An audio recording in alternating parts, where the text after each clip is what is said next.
Sue Ramirez inamin ang tungkol sa anak nila ni Arjo at Haide. Hindi pa rin natitigil ang mga isyu patungkol sa hiwalayang Maine Mendoza at Arjo at Haide.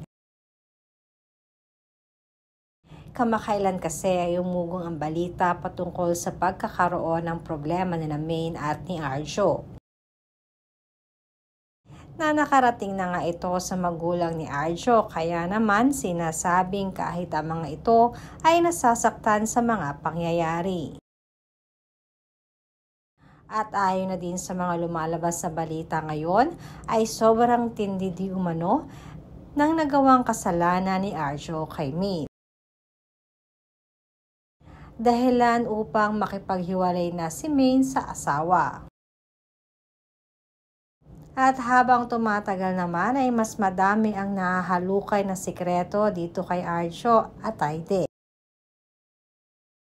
Sinasabi kasi na matagal nang nagkakaroon ng relasyon itong si Sue at si Arjo, time pa di umano ng kanilang mga ginagawang teleserye.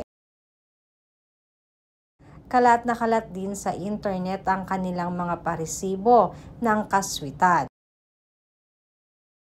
Patago di umanong makikita ang dalawa noon hanggang sa nagkaroon na nga ng bunga, di umano ang kanilang pagmamahala.